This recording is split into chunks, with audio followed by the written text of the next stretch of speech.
श्रीविष्णुसहस्रनामस्तोत्रम्। ॐ शुक्लां वरधरं विष्णुं शशिवर्णं चतुर्भुजं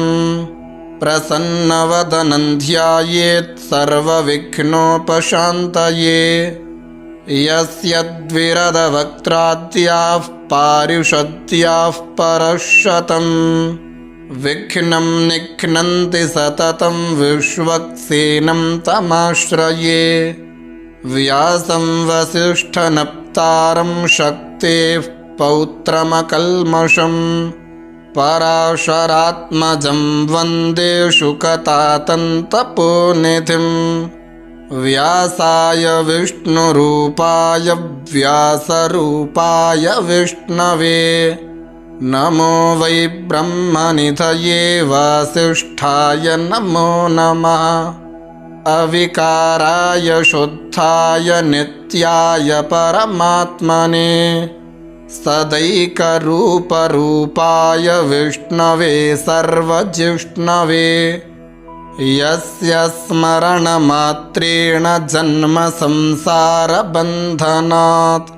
विमुच्यते नमस्तस्मै विष्णवे प्रभविष्णवे। ॐ नमो विष्णवे प्रभविष्णवे। श्रीवैशम्पायन उवाच श्रुत्वा धर्मानशेषेण पावनानि च सर्वशः युधिष्ठिरः शान्तनवं पुनरेवाभ्यभाषत। युधिष्ठिर उवाच किमेकं दैवतं लोके किं वाप्येकं परायणं स्तुवन्तः कङ्कमर्चन्तः प्राप्नुयुर्मानवाः शुभम्। को धर्मः सर्वधर्माणां भवतः परमो मतः किञ्जपन्मुच्यते जन्तुर्जन्म संसारबन्धनात्। श्रीभीष्म उवाच जगत्प्रभुं देवदेवमनन्तं पुरुषोत्तमं स्तुवन्नाम सहस्रेण पुरुषः सततोत्थितः। तमेव चार्चयन्नित्यं भक्त्या पुरुषमव्ययम् ध्यायन् स्तुवन्नमस्यंश्च यजमानस्तमेव च। अनादिनिधनं विष्णुं सर्वलोकमहेश्वरं लोकाध्यक्षं स्तुवन्नित्यं सर्वदुःखातिगो भवेत्। ब्रह्मण्यं सर्वधर्मज्ञं लोकानां कीर्तिवर्धनं लोकनाथं महद्भूतं सर्वभूतभवोद्भवम्। एष मे सर्वधर्माणां धर्मोऽधिकतमो मतः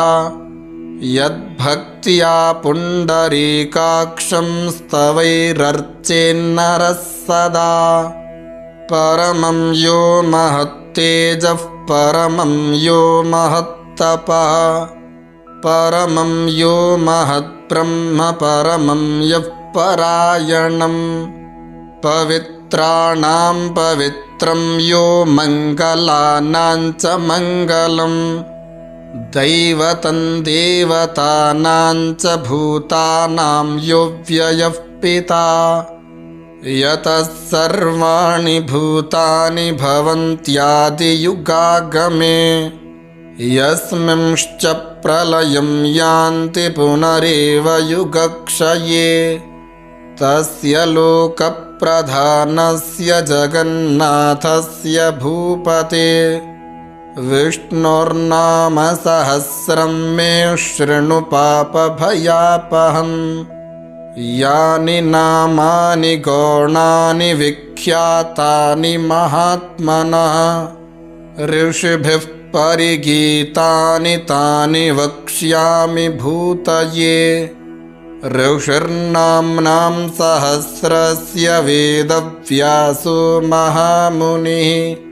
छन्दोनुष्टुप् तथा देवो भगवान् देवकीसुतः अमृतांशोद्भवो बीजं शक्तिर्देवकी नन्दनः त्रिसामा हृदयन्तस्य शान्त्यर्थे विनियुज्यते विष्णुं जिष्णुं महाविष्णुं प्रभविष्णुं महेश्वरम् अनेकरूपदैत्यान्तं नमामि पुरुषोत्तमम् अस्य श्रीविष्णोर्दिव्यसहस्रनामस्तोत्रमहामन्त्रस्य श्रीवेदव्यासो भगवान् ऋषिः अनुष्टुप् छन्दः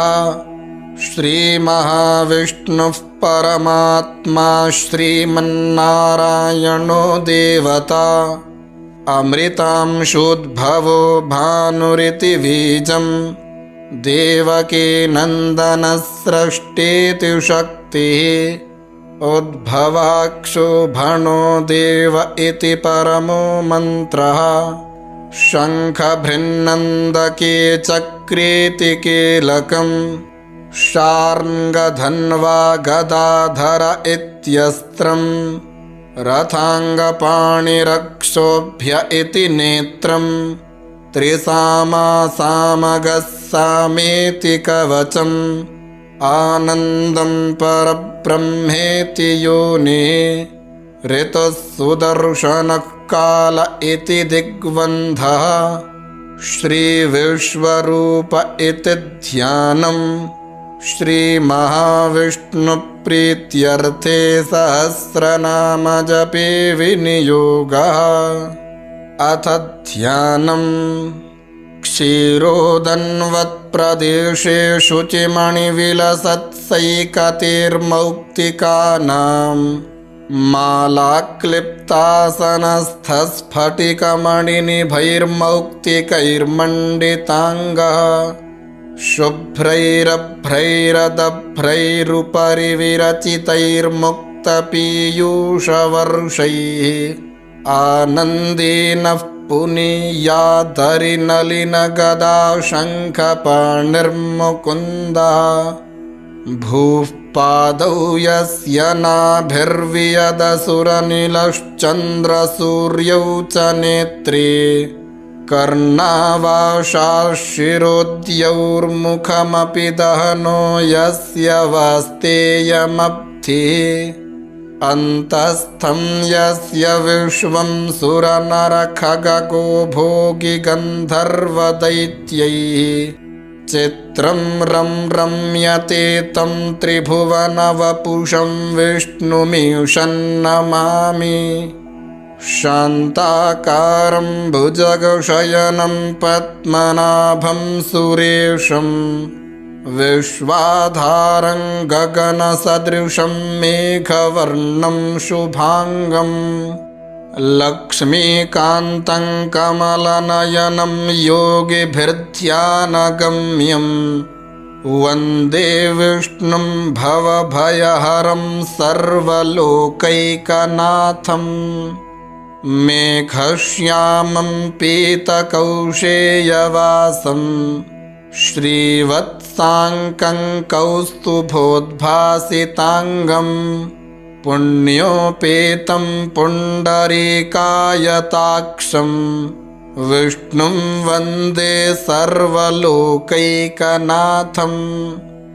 नमः समस्तभूतानामादिभूताय भूभृते अनेकरूपरूपाय विष्णवे प्रभविष्णवे सशङ्खचक्रं सकिरीटकुण्डलं सपीतवस्त्रं सरसीरुहेक्षणं सहारवक्षस्थलशोभिकौस्तुभं नमामि विष्णुं शिरसा चतुर्भुजम् छायायां पारिजातस्य हेमसिंहासनोपरि आसीनमम्बुदश्याममायताक्षमलङ्कृतं चन्द्राननं चतुर्बाहुं श्रीवत्साङ्कितवक्षसं रुक्मिणी सत्यभामाभ्यां सहितं कृष्णमाश्रये ॐ विश्वं विष्णुर्वषट्कारो भूतभव्यभवत्प्रभुः भूतकृद्भूतभृद्भावो भूतात्मा भूतभावनः भूतात्मा परमात्मा च मुक्तानां परमागतिः अव्ययः पुरुषः साक्षी क्षेत्रज्ञोऽक्षर एव च योगो योगविदान्नेता प्रधानपुरुषेश्वरः नारसिंहवपुः श्रीमान् केशवः पुरुषोत्तमः सर्वशिवस्थाणुर्भूतादिर्निधिरव्ययः सम्भवो भावनो भर्ता प्रभवः प्रभुरीश्वरः स्वयंभू शम्भुरादित्यः पुष्कराक्षो महास्वनः अनादिनिधनो धाता विधाता धातुरुत्तमः अप्रमेयो हृषीकेशः पद्मनाभो मरप्रभुः विश्वकर्मा मनुस्त्वष्टा स्थविष्ठस्थविरो ध्रुवः अग्राह्यः शाश्वतः कृष्णो लोहिताक्षः प्रतर्दनः प्रभूतस्त्रिककुब्धामपवित्रं मङ्गलं परम् ईशानः प्राणदः प्राणो ज्येष्ठः श्रेष्ठः प्रजापतिः हिरण्यगर्भो भूगर्भो माधवो मधुसूदनः ईश्वरो विक्रमी धन्वी मेधावी विक्रमक्रमः अनुत्तमो दुराधर्षः कृतज्ञः कृतिरात्मवान् सुरेशः शरणं शर्म विश्वरेताः प्रजाभवः अहः संवत्सरोऽप्यालः प्रत्ययः सर्वदर्शनः अजः सर्वेश्वरः सिद्धः सिद्धिः सर्वादिरच्युतः वृषा कपिरमेयात्मा सर्वयोगविनिःसृतः वसुर्वसुमनः सत्यः समात्मा संमितः समः अमोघः पुण्डरीकाक्षो वृषकर्मा वृषाकृतिः रुद्रो बहुशिरा बभ्रुर्विश्वयोनिः शुचिश्रवाः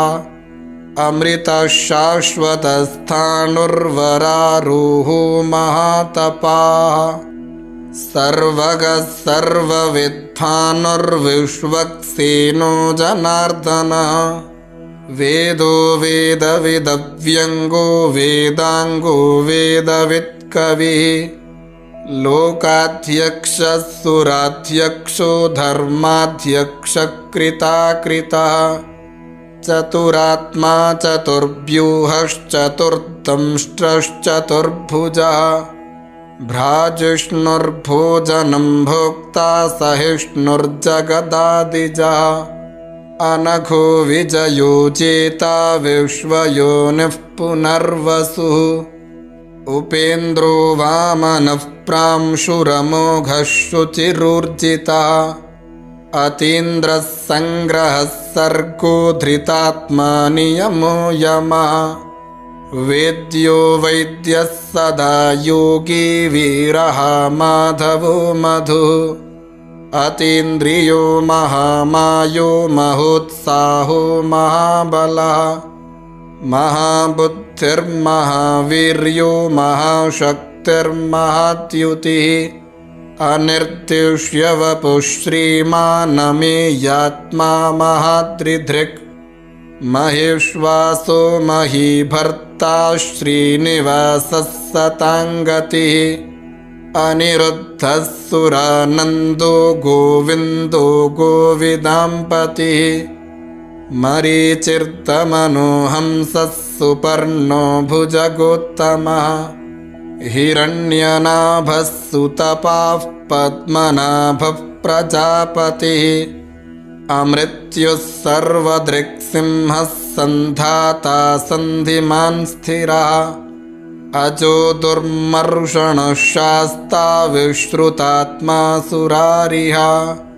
गुरुर्गुरुतमो धाम सत्यः सत्यपराक्रमः निमिषो निमिषस्रग्विवाचस्पतिरुदारधीः अग्रणीर्ग्रामणि श्रीमान् न्यायो नेता समीरणः सहस्रमूर्धा विश्वात्मा सहस्राक्षः सहस्रपात् आवर्तनो निवृत्तात्मा संवृतः सम्प्रमर्दनः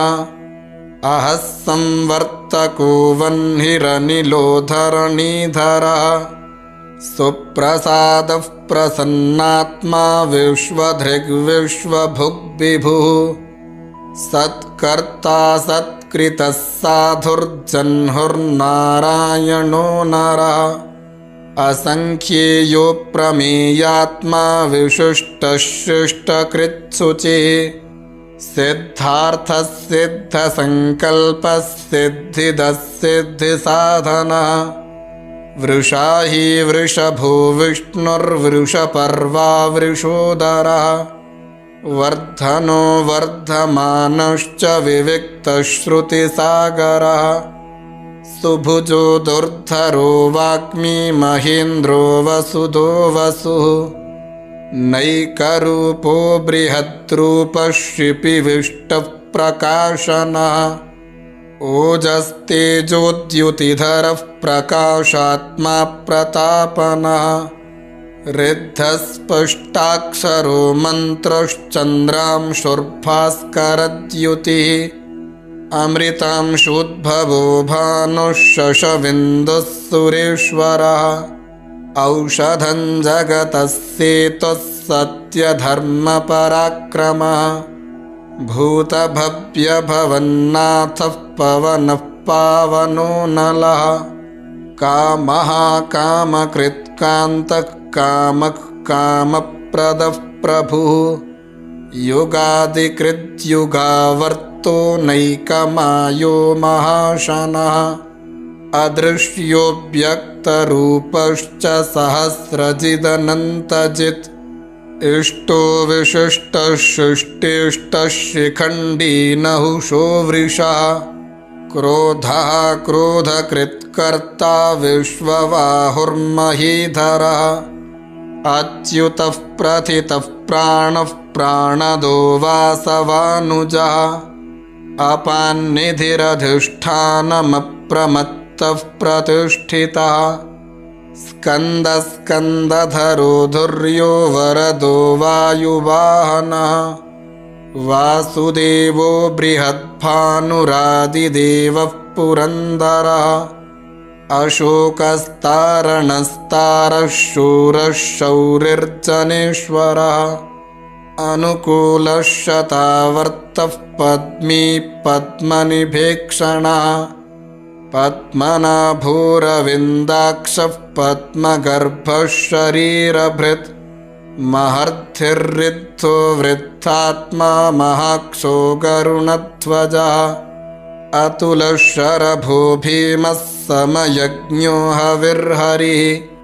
सर्वलक्षणलक्षण्यो लक्ष्मीवान् समितिञ्जयः विक्षरो रोहितो मार्को हेतुर्दामोदरः सः महीधरो महाभागो वेगवानमिताशनः उद्भवः क्षोभणो देवः श्रीगर्भः परमेश्वरः करणं कारणं कर्ता विकर्ता गहनो गुहः व्यवसायोऽप्यवस्थानः संस्थानस्थानदोध्रुवः परर्थिः परमस्पष्टस्तुष्टः पुष्टः शुभेक्षणः रामो विरामो विरजो मार्गो नेयो नयो नयः वीरः शक्तिमतां श्रेष्ठो धर्मो धर्मविदुत्तमः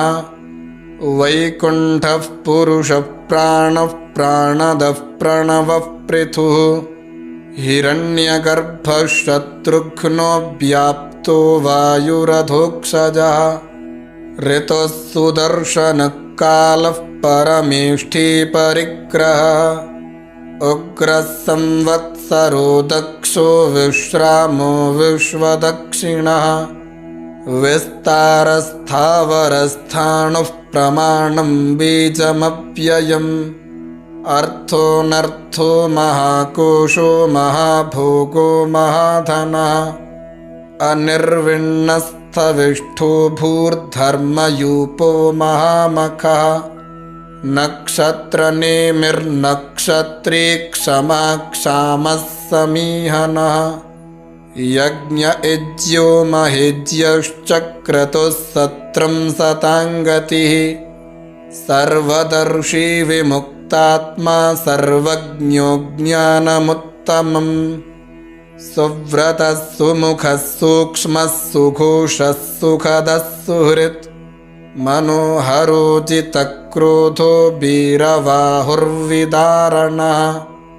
स्वापनः स्ववशो व्यापी नैकात्मा नैककर्मकृत् वत्सरो वत्सलो वत्सी रत्नगर्भो धनेश्वरः धर्मगुप्धर्मकृद्धर्मी सदसत्क्षरमक्षरम् अविज्ञाता सहस्रांशुर्विधाता कृतलक्षणः गभस्तिनेमिः सत्त्वस्थः सिंहो भूतमहेश्वरः आदिदेवो महादेवो देवेशो देवभृत्कुरुः उत्तरो गोपतिर्गोप्ता ज्ञानगम्यः पुरातनः शरीरभूतभृद्भोक्ता कपीन्द्रो भूरिदक्षिणः सोमपोमृतपः सोमः पुरुजित्पुरुषत्तमः विनयो जयः सत्यसन्धो दाशार्हः सात्वतां पतिः जीवो विनयिता साक्षी मुकुन्दो मितविक्रमः अम्भो निधिरनन्तात्मा महोदधिषयोऽन्तकः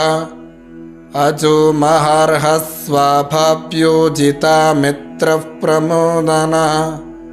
आनन्दो नन्दनो नन्दः सत्यधर्मात्रिविक्रमः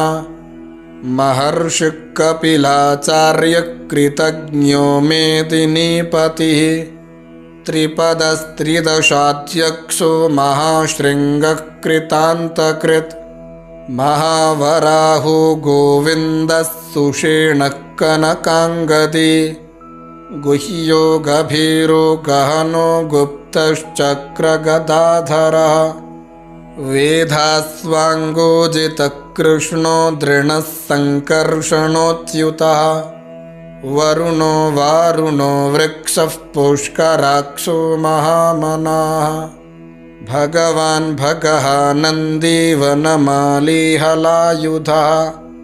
आदित्यो ज्योतिरादित्यः सहिष्णुर्गतिसत्तमः सुधन्वा खण्डपरशुर्दारुणो द्रविणप्रदः दिवस्पृक् सर्वदृग्व्यासो वाचस्पतिरयोनिजः त्रिसामा सामगः सामनिर्वाणं भेषजं भिषक् सन्न्यासकृच्छमशान्तो निष्ठा शान्तिः परायणम् शुभाङ्गः शान्तिदस्रष्टा कुमुदः कुवलेशयः गोहितो गोपतिर्गोप्ता वृषभाक्षो वृषप्रिया अनिवर्ती निवृत्तात्मा संक्षेप्ताक्षेमकृच्छिवा श्रीवत्सवक्षा श्रीवासः श्रीपतिः श्रीमतांवरः श्रीदश्रीशः श्रीनिवासः श्रीनिधिः श्रीविभावना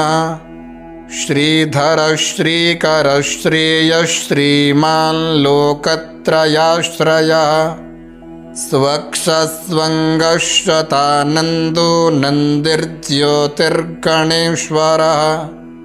विजितात्मा विधेयात्मा सत्कीर्तिश्चिन्नसंशयः उदीर्णः सर्वतश्चक्षुरनिशः शाश्वतस्थिरः भूषयो भूषणो भूतिर्विशोकः शोकनाशनः अर्च्युष्मानर्चितः कुम्भो विशुद्धात्मा विशोधनः अनिरुद्धो प्रतिरथः प्रद्युम्नो मितविक्रमः कालनेमिनिहावीरः शौर्यः शूरजनेश्वरः त्रिलोकात्मा त्रिलोकेशः केशवः केशिहा हरिः कामदेवः कामपालः कामी कान्तः कृतागमः अनिर्देश्यवपुर्विष्णुर्वीरो नन्तो धनञ्जयः ब्रह्मण्यो ब्रह्मकृत् ब्रह्मा ब्रह्म ब्रह्मविवर्धनः ब्रह्मविद् ब्राह्मणो ब्रह्मी ब्रह्मज्ञो ब्राह्मणप्रियः महाक्रमो महाकर्मा महातेजा महोरगः महाक्रतुर्महायज्वा महायज्ञो महाहविः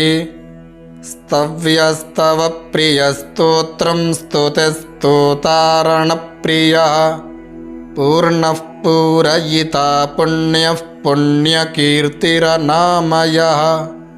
मनोजवस्तीर्थकरो वसुरेता वसुप्रदः वसुप्रदो वासुदेवो वसुर्वसुमनाहविः सद्गतिः सत्कृतिः सत्ता सद्भूतिः सत्परायणः शूरसेनो यदुश्रेष्ठः सन्निवासः सुयामुना भूता वासो वासुदेवः सर्वासु निलयो नलः दर्पः दर्पदो दृप्तो दुर्धरोऽथा पराजिता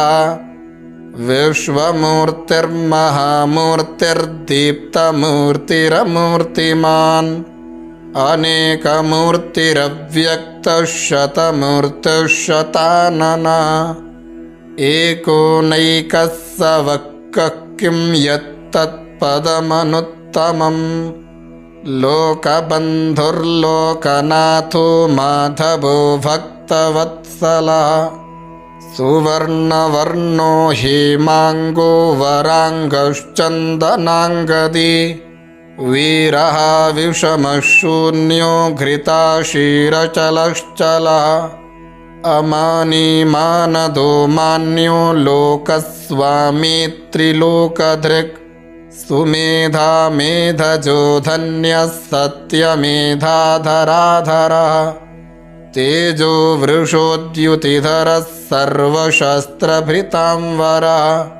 प्रग्रहो निग्रहो व्यग्रो नैकशृङ्गो गदाग्रजः चतुर्मूर्तिश्चतुर्बाहुश्चतुर्व्यूहश्चतुर्गतिः चतुरात्मा चतुर्भावश्चतुर्वेदविदेकपात् समावर्तो निवृत्तात्मा दुर्जयो दुरतिक्रमः दुर्लभो दुर्गमो दुर्गो दुरावासो दुरारिः शुभाङ्गो लोकसारङ्गः सुतन्तुस्तन्तुवर्धनः इन्द्रकर्मा महाकर्मा कृतकर्मा कृतागमः उद्भवः सुन्दरः सुन्दोरत्ननाभः सुलोचनः अर्को वाजसनः शृङ्गी जयन्तः सर्वविज्जयी सुवर्णविन्दुरक्षोभ्यः सर्ववागीश्वरेश्वरः महाह्रदो महागर्तो महाभूतो महानिधिः कुमुदः कुन्दरः कुन्दः पर्जन्यः पावनो नीलः अमृताशोऽमृतवपुः सर्वज्ञः सर्वतोमुखः सुलभः सुव्रतः सिद्धः शत्रुजिच्छत्रुतापनः न्यक्रोधो दुम्बरोऽश्वत्थश्चाणूरान्ध्रनिषूदनः सहस्रार्चः सप्तजिह्वः सप्तैधाः सप्तवाहनः अमूर्तिरनघोचिन्त्यो भयकृद्भयनाशन अणुर्बृहत्कृशस्थूलो गुणभृन्निर्गुणो महान् अधृतस्वधृतस्वास्यः प्राग्वंशो वंशवर्धन भारभृत्कथितो योगी योगीशः सर्वकामदा आश्रमश्रवणक्षामः सुपर्णो वायुवाहना धनुर्धरो धनुर्वेदो दण्डो दमयितादमा अपराजितः सर्वसहो नियन्ता नियमो यमा सत्त्ववान् सात्विकः सत्यः सत्यधर्मपरायण अभिप्रायः प्रियार्होर्हः प्रियकृत्प्रीतिवर्धन विहाय स गतिर्ज्योतिः सुरुचिर्हुतभुग्विभुः रविर्विरोचनः सूर्यः सवितारविलोचन अनन्तो हुतभुग्भोक्ता सुखदो नैकजोग्रजा अनिर्विण्णः सदा मर्षि लोकाधिष्ठानमद्भुता सनातनतमः कपिलः कपिरव्यया स्वस्तिदः स्वस्तिकृत् स्वस्तिः स्वस्तिभुक् स्वस्ति दक्षिणा अरौद्रः कुण्डली चक्री विक्रम्यूर्जितशासना शब्दातिगः शब्दसः शिशिरः शर्वरीकरा अक्रूरः पीयूषलो दक्षो दक्षिणाक्षमिणांवरा विद्वत्तमो वीतभयः पुण्यश्रवणकीर्तना उत्तारणो दुष्कृतिः पुण्यो दुःस्वप्ननाशना वीरः रक्षणः सन्तो जीवनः पर्यवस्थिता अनन्तरूपोऽनन्तश्रीर्जितमन्युर्भयापः चतुरश्रो गभीरात्मा विदिशोऽव्यादिशो दिशा अनादिर्भूर्भुवो लक्ष्मीः सुवीरो रुचिराङ्गदा जननो जनजन्मादिर्भीमो भीमपराक्रमा आधारनिलयो धाता पुष्पहासः प्रजागरा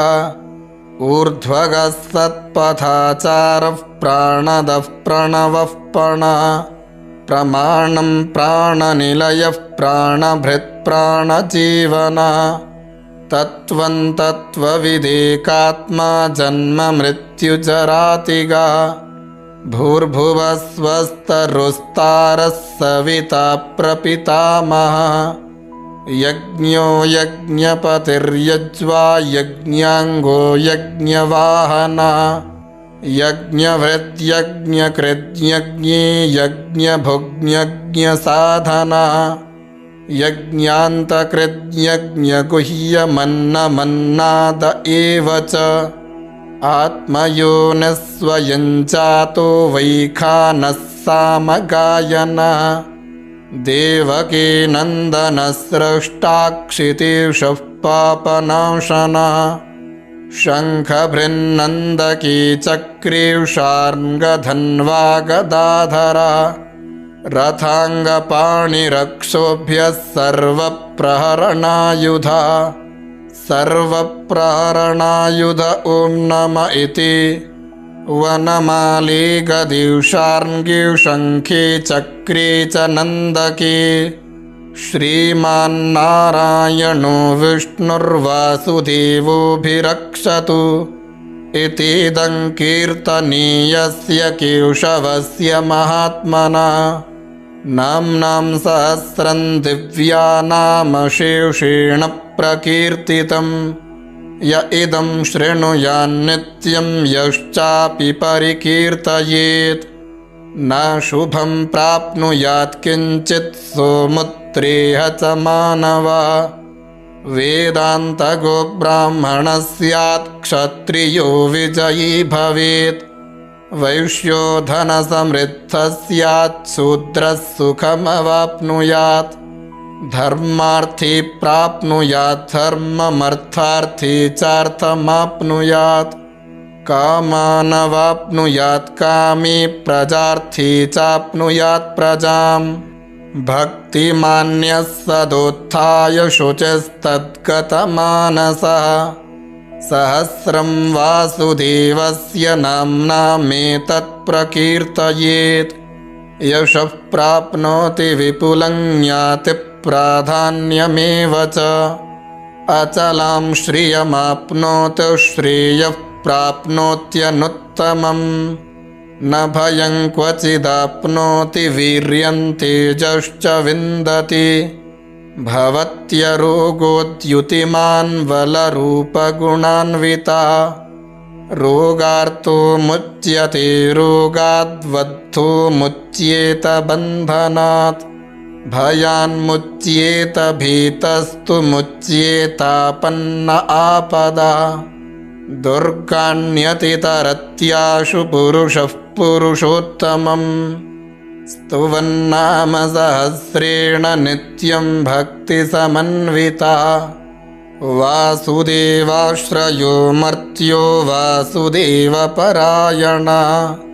सर्वपापविशुद्धात्मा याति ब्रह्म सनातनम् न वासुदेवभक्तानामशुभं विद्यते क्वचित् जन्म मृत्युजराव्याधिभयं नैवोपजायते इमं स्तवमधीयानश्रद्धा भक्तिसमन्विता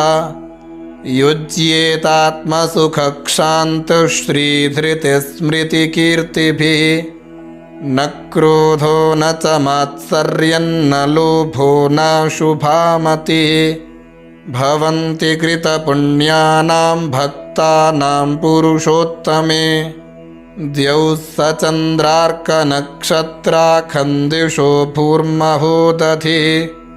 वासुदेवस्य वीर्येण विधृतानि महात्मना ससुरासुरगन्धर्वं सयक्षोरगराक्षसं जगद्वशे वर्ततेदं कृष्णस्य सचराचरम् इन्द्रियाणि मनोबुद्धिः सत्त्वं तेजो बलं धृतिः